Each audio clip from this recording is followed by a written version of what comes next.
এবং আমি খুব গর্বের সঙ্গে দেশে বিদেশে সব জায়গায় বলি যে আমি যোগেন্দ্রনাথ মন্ডলের উত্তরাধিকার। উনি যে এলাকার প্রথম নির্বাচিত এমপি ছিলেন, আমি সেই এলাকার এমপি ছিলাম। এই কথা যখন আমি বলি তখন দেশের বাইরে যারা ওনার সম্পর্কে জানেন তারা আমাকে চিনতে পারেন বা ওনার কারণে আমাদেরকে সমীহ করেন।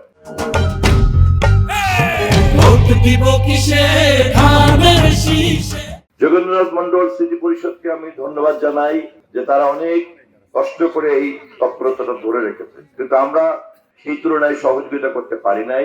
আমি তাদেরকে বলেছি যে আমি এখন থেকে সর্বতভাবে সহযোগিতা চালিয়ে যাব। গতবারেও আমরা করেছি, আজকেও আমরা করছি এবং ভবিষ্যতে এখানে আমরা যোগেন্দ্রনাথ মন্ডলকে ঘিরে এখানে একটা ঐতিহ্য চর্চার জায়গা তৈরি করব।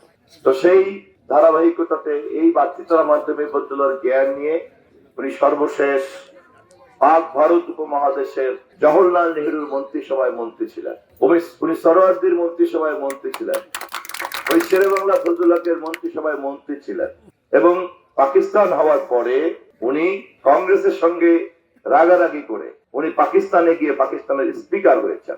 পাকিস্তানের জাতির পিতা তখন ছিল মোহাম্মদ আলী জিন্নাহ।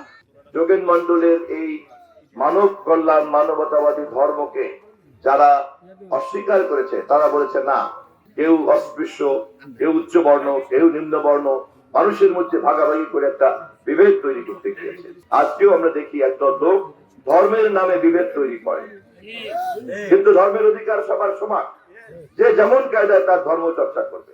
একজন মুসলমানের মসজিদে যাওয়ার অধিকার যেমন, একজন হিন্দুর মন্দিরে যাওয়ার অধিকার তেমন, একজন খ্রিস্টানের গির্জায় যাওয়ার অধিকার তেমন। কেউ আমরা কাউকে ধর্ম পালনে বাধা দিতে পারি না। কেউ কাউকে ধর্ম পালনে বাধা দেওয়া মানেই হইতেছে সৃষ্টিকর্তার বিরোধিতা করা, কারণ ধর্ম চর্চা তো করে সৃষ্টিকর্তাকে পাওয়ার জন্য। ফলে আমরা আমাদের সমাজে আমরা ধর্মের সমান অধিকারকে প্রতিষ্ঠা করছি।